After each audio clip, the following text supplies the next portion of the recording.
नारद जी बोले रोक दो। कुबेर क्या, नारायण भी भंडार पूरा इसको दे दें तो भी इसका कमंडल नहीं भर सकता, क्योंकि इसमें तो लोभ जो बैठा है। जिम प्रति लाभ लोभ अधिकाई, लोभ रूपी शत्रु का जो विनाश करे सत्ता शत्रुघ्न तो वही है, इसलिए इनका नाम शत्रुघ्न है।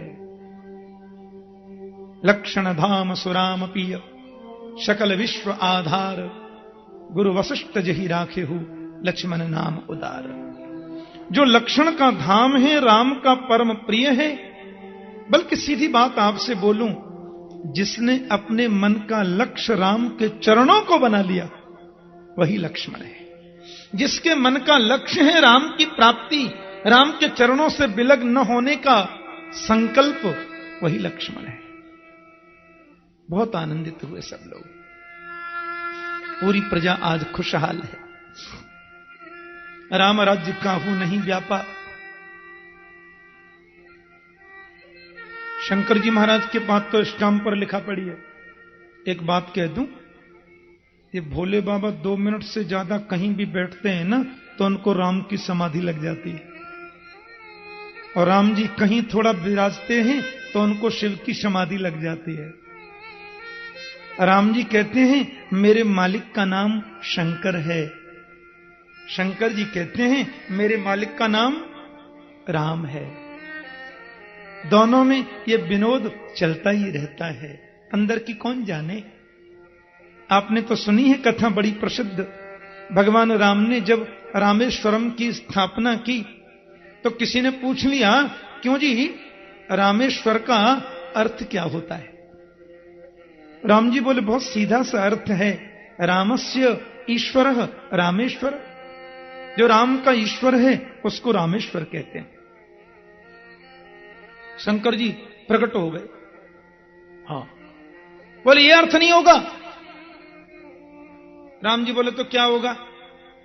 शिव जी बोले राम ईश्वरो यस्य स रामेश्वर।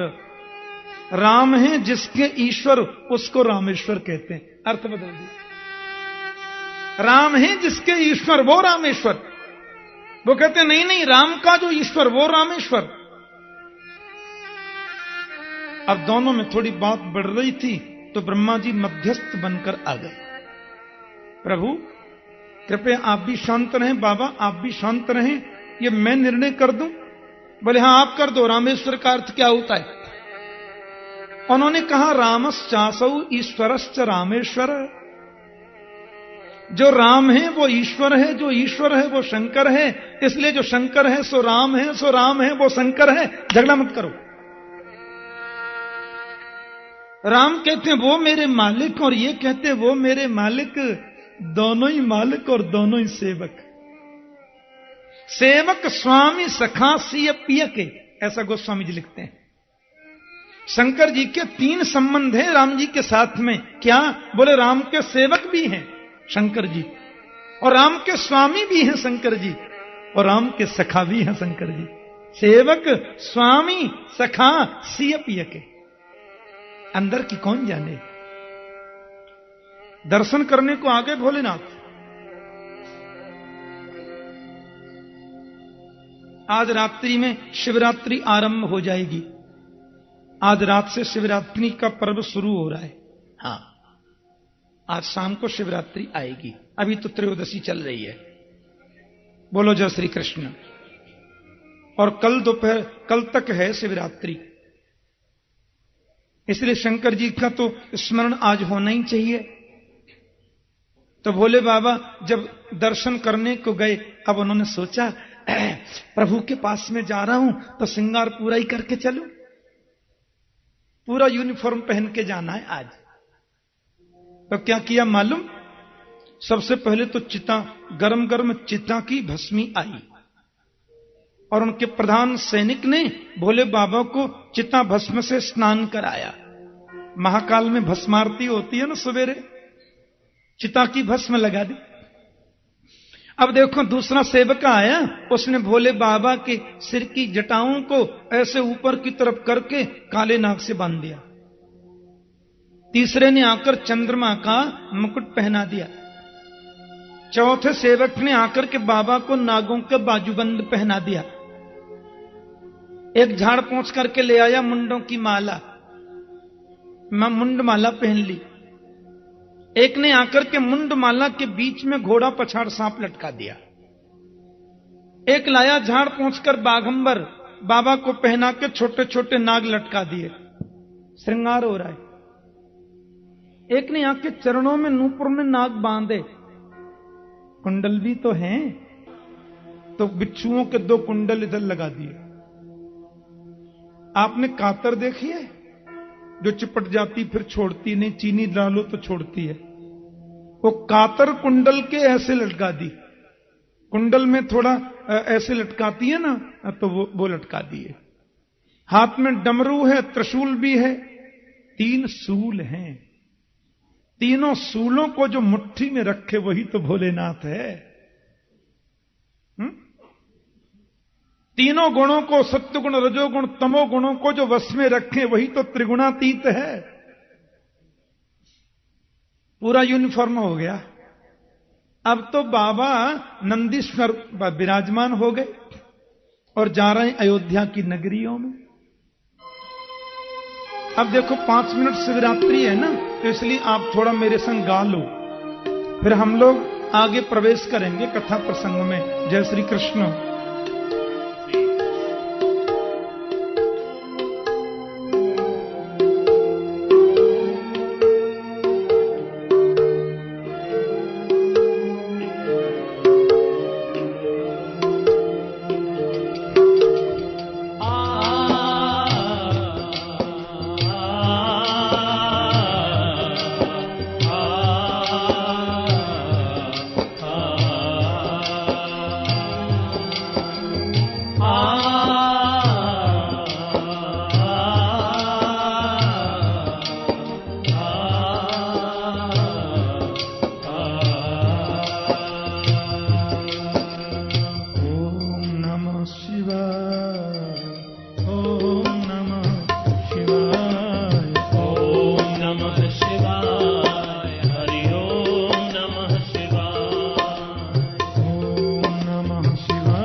ताली बजा के गाओ ना। बोलो ओम नमः शिवाय, ओम नमः शिवाय, ओम नमः शिवाय, हरि ओम नमः शिवाय। बोलो ओम नमः शिवाय, ओम नमः शिवाय, ओम नमः शिवाय, हरि ओम नमः शिवाय। बोलो ओम नमः शिवाय, ओम नमः शिवाय, ओम नमः शिवाय, हरि ओम नमः शिवाय। बोलो ओम नमः शिवाय, ओम नमः शिवाय। ओम नमः शिवाय, हरि ओम नमः शिवाय। आज अयोध्या की गलियों में नाचे जोगी मतवाला। आज अयोध्या की गलियों में हरि बोल। नाचे जोगी मतवाला। निरंजन खड़ा पुकारे, देखो लाला। अलख निरंजन खड़ा पुकारे, देखो दशरथ का लाला।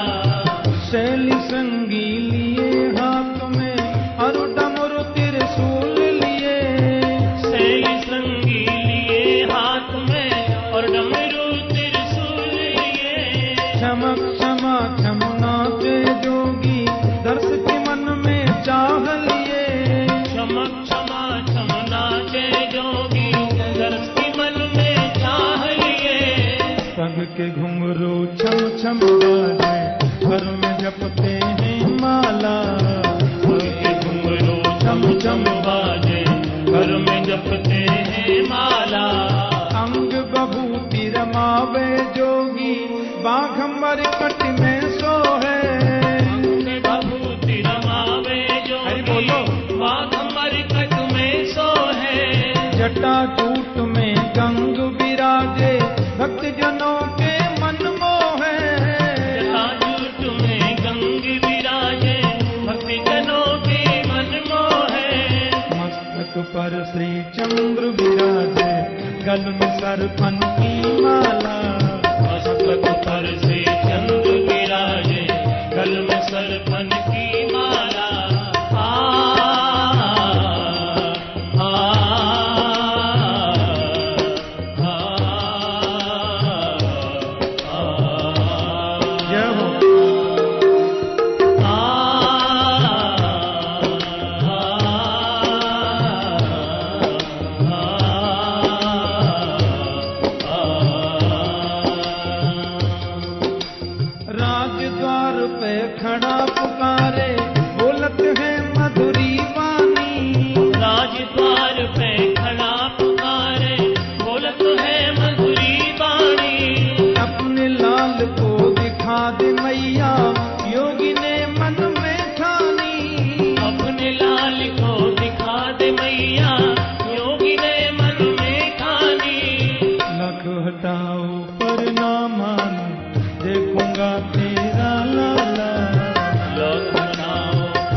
कौशल्या द्वार पे आई, अपने लाल को गोद लिए। मात कौशल्या द्वार पे आई, अपने लाल को गोद लिए। अति विभोर हो शिव योगी ने, बाल रूप के दर्श किए। अति विभोर हो शिव योगी ने, बाल रूप के दर्श किए। चले हैं सुमिरत राम नाम को, कैलासी काशी वाला। चले हैं सुमिरत राम नाम को, कैलासी काशी वाला। अलख निरंजन खड़ा पुकारे, देखूं दशरथ का लाला। अलख निरंजन खड़ा पुकारे, देखूं दशरथ का लाला। हरे कृष्ण कृष्ण कृष्ण हरे हरे, हरे राम राम राम हरे हरे। हरे कृष्ण कृष्ण कृष्ण हरे हरे, हरे राम राम राम हरे हरे। बोलो हरे कृष्ण हरे। दर्शन करके चले गए, गुरु घर में पढ़ने गए राम जी। अरे क्या पढ़ना है जी, उनको तो सब याद है? विश्वामित्राध्वरे येन मारीचाद्या निशाचराः, पश्यतो लक्ष्मणस्यैव हता नैरिति पुंगवा। विश्वामित्र जी महाराज पधारे राघवेंद्र को लेने। राम लक्ष्मण पितु आज्ञा सिरोधार्य करके चले गए और मार्ग में प्रभु ने ताड़िका का कल्याण किया, जो अविद्या का प्रतीक है। क्रोध युक्त अविद्या ताड़िका का नाम है। और मारीचाद्या निशाचरा, मारीच सुबाहु में, सुबाहु को बैकुंठ भेज दिया, मारीच को लंका फेंक दिया। लेकिन भगवान जब जा रहे थे सज्जनों, जनकपुर की ओर जा रहे, ऐसा करुण दृश्य उपस्थित हुआ। भगवान की बड़ी लीला विचित्र है। रास्ते में राम जी ने एक आश्रम देखा। ध्यान से सुनना। चारों तरफ वृक्षावली अद्भुत है, लेकिन वृक्ष भी मानो शांत हैं। हवा चलने पर भी ज्यादा हिलते नहीं। वृक्षों पर बैठे हुए पक्षी भी गंभीर हैं, कलरव नहीं करते। उस आश्रम की विशालता को देखकर के विदित होता है यहां बहुत ऋषियों का आवास रहा होगा। जगह जगह यज्ञ भूमि, वेदियां बनी हैं, खंडहर के रूप में सब है। उस भूमि में प्रवेश करते ही राघवेंद्र के मन में एक विचित्र प्रकार की अनुभूति हुई। भगवान राम ने देखा मार्ग में कोई शिला पड़ी है, पत्थर शिला, और उस शिला पर किसी नारी की आकृति बनी है। राम जी ने कहा, गुरुजी, ये आश्रम कुछ विचित्र सा प्रतीत होता है, आश्रम विचित्र सा लगता है। ये कौन सी जगह है? और ये शिला पड़ी है गुरुदेव, किसी माता की आकृति से युक्त। भगवान राम ने जब पूछा तो ऋषि विश्वामित्र जी ने उनको बड़ी सुंदर बात बताई, बड़ी सुंदर भाव कहे कि गौतम नारी साप बस उपल देह दरिधीर, चरण कमल रज चाहती, कृपा करहु रघुवीर। विश्वामित्र के नेत्रों में आंसू आ गए। बोले, प्रभु, एक ऐसी ऋषि पत्नी जिसको समस्त ऋषि लोग बहुत आदर दृष्टि से देखते, उस विदुषी नारी से बड़ी भारी भूल हो गई। मुझे लगता है उसने नारी धर्म के विपरीत कुछ कर दिया। देवराज इंद्र के प्रति किंचित आकर्षण हुआ, ऐसा लगता है। ऋषि गौतम ने दिव्य दृष्टि से सब देख लिया और उसको शिला, पत्थर बनने का शाप दे दिया। तब से पत्थर के रूप में पड़ी है इस मार्ग में। चरण कमल रज चाहती, कृपा करहु रघुवीर। इस दोहा में विश्वामित्र जी का आदेश नहीं है, प्रार्थना प्रतीत होती है। आपके चरणों की धूलि को प्राप्त करेगी, इसे मोक्ष मिलेगा। राम जी बोले, आप क्या कह रहे हैं गुरुदेव? किसी ऋषि पत्नी को मैं अपनी चरण धूलि प्रदान करूं? नहीं, ये आप क्या कहते हैं गुरुदेव? हम रघुवंशी हैं और हमारे वंश की तो ये परंपरा रही है कि ब्राह्मण की कोई छोटी बालिका भी हमारे घर आ जाए तो हमारे घर के बुजुर्ग भी अपनी पगड़ी उसके चरणों में रखते हैं। ब्राह्मण की बालिका का भी आदर होता है मेरे खानदान में। इतने बड़े महान ऋषि की पत्नी और मैं उसको चरण धूलि? नहीं गुरुदेव, ये क्या कहते हैं आप? हम रघुवंशी हैं। आपको मालूम है भगवान राम जिस वंश में पधारे, इनके पूर्वज महाराज रघु कितने बड़े तपस्वी और कितने बड़े उदार मना और कितने सहिष्णु परोपकारी। प्राचीन भारत में लोग जब यज्ञ करते थे तो जिस देवता की आहुति दी जाए वो देवता कभी कभी प्रकट होकर आहुति स्वीकार करता था। और यज्ञ के अंतिम दिन सब देवता प्रकट होकर कहते थे, मांगो क्या चाहिए। रघु महाराज ने यज्ञ किया तो यज्ञ में एक एक देवता सब प्रकट हो गए। अग्निदेव प्रकट हुए, इंद्र प्रकट हुए, चंद्र प्रकट हुए, सूर्य प्रकट हुए, सब देव प्रकट हो गए।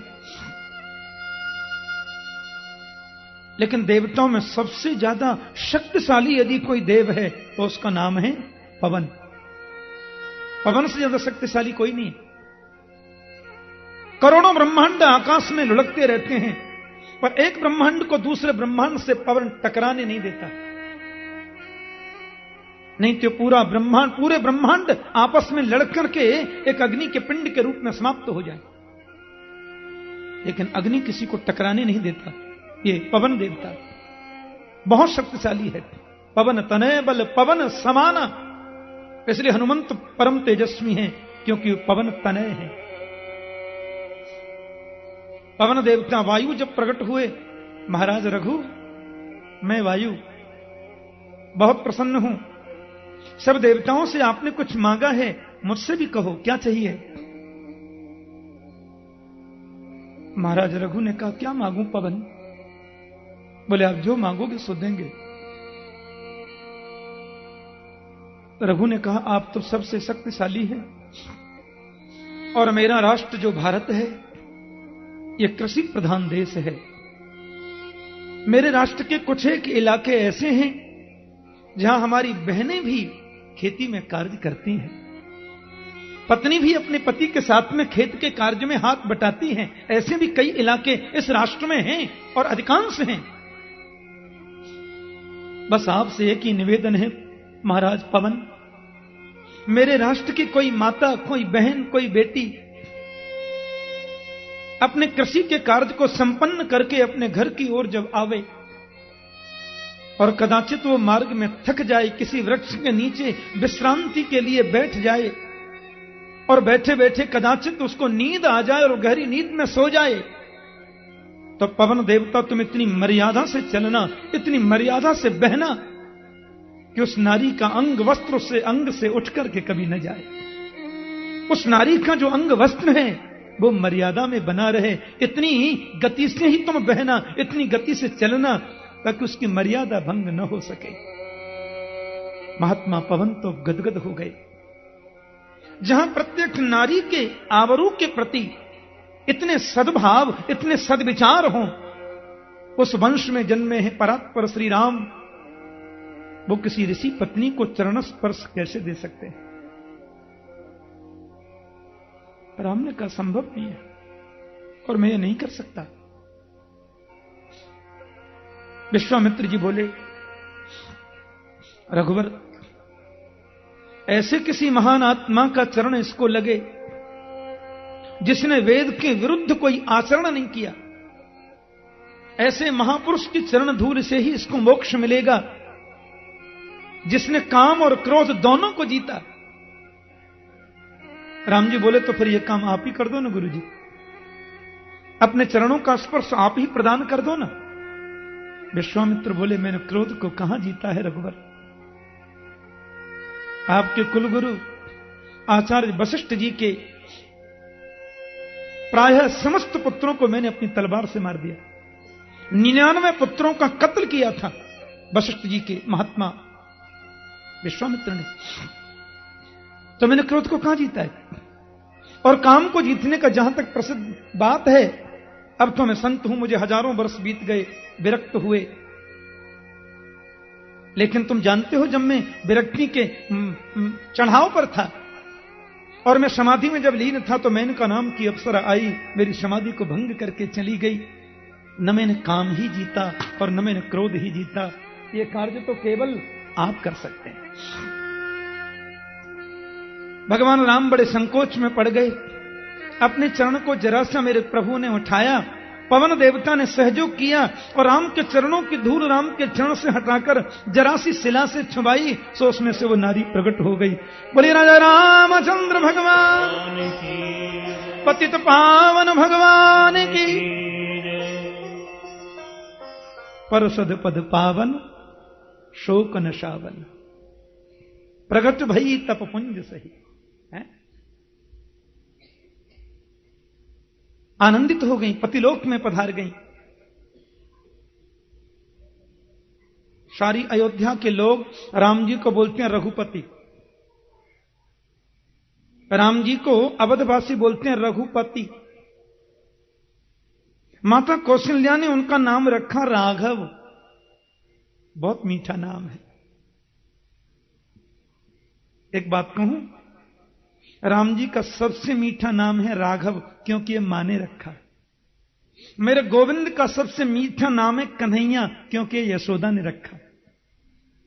गर्गाचार्य जी ने कन्हैया नाम नहीं रखा था, और श्री वशिष्ठ जी ने राघव नाम नहीं रखा था। राघव नाम दिया माता कौशल्या ने, और कन्हैया नाम दिया मां यशोदा ने। राघव बहुत प्यारा नाम है। तो रघुपति राघव। विश्वामित्र जी अब लेने के लिए आए, और ताड़िका का जब कल्याण कर दिया राम जी ने, तो उन्होंने उनका नाम रखा राजा राम। विश्वामित्र प्यार से बोले राजा राम। और आज अहिल्या का कल्याण जब प्रभु ने किया, तो विश्वामित्र जी ने ही उनका नाम ऋषियों के सामने रखा पतित पावन। अब 1 मिनट बाद होने वाले हैं सीताराम। बोलो जय श्री कृष्ण। तो रघुपति राघव राजा राम अब हो गए पतित पावन, अब होंगे इतना अद्भुत नाम। तो यो लोक वीर समितौ धनुरै समुग्रम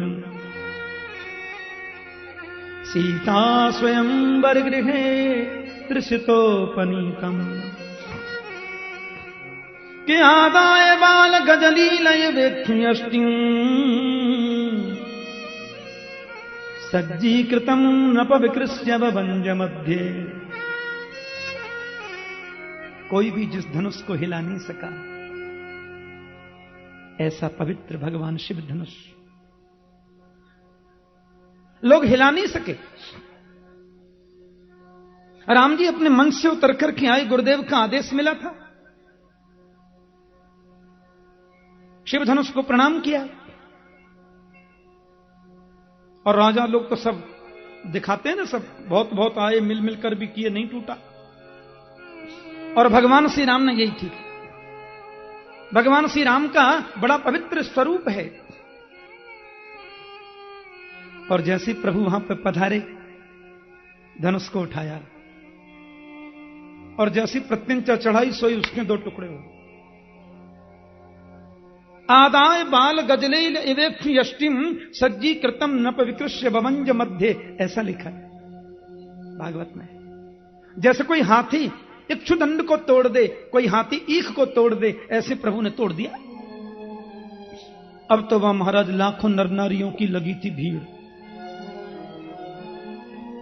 परम्बा जगदम्बा श्री जानकी जी, जनक महाराज ने आंखों की पलकों से जिनको पाला, जो उनकी धर्म पुत्री हैं, धर्म की बेटी हैं, बरमाला लेखन के रघुवर को धारण कराने आई। एक बात कहूं, राम जी थोड़े लंबे थे। एक तो राम जी थोड़े लंबे हैं, दूसरे लकड़ी के पाटा पर चौकी पर खड़े हैं। अच्छा, राजकुमार हैं तो 1.5-2 फुट का मुकुट तो होगा ही, बनवासी थोड़े ही। एक तो लंबे हैं, एक लकड़ी की चौकी पर खड़े हैं, फिर मुकुट भी पहनाए, और जब तक झुके नहीं तो बरमाला पहनाई जावे कैसे। अच्छा, शादी विवाह में थोड़ा हास्य विनोद होता भी है, जिसमें हंसी विनोद न हो वो शादी कैसी। और हमारे ब्रज में तो फिर कमाल का होता है। अब वो तो जब ब्रज कथा आएगी सवेरे से शुरू होगी तो उसमें बताऊंगा थोड़ा बहुत नुक्सा। जय श्री कृष्ण। अब तो महाराज बरमाला थोड़ी भारी होती है अन्य मालाओं की अपेक्षा। राम जी झुके तो बरमाला पहनाई जाए, और श्रीमान जी तो तन के खड़े। सखियों ने इशारा किया,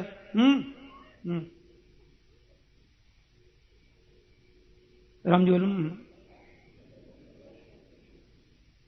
सखियां बोली, इतनी भारी माला लिए लाडली जी खड़ी हैं, आपको झुकना होगा रघुबर। बोले, हम रघुवंशी हैं। और रघुवंशी जी यहां बड़े बड़े झुक जाते हैं, जल्दी करिए।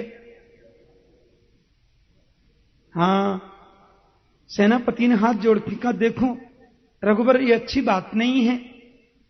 बेटी जानकी को तो आंखों की पलकों से पाला, इन्होंने तो कभी कष्ट देखा ही नहीं, इतनी देर हुई माला लिए खड़ी हैं। माता जानकी ने कभी जमीन पर पैर नहीं रखा। मैत्री शरण गुप्त ने कविता में यह बड़ा सुंदर प्रस्तुत किया है।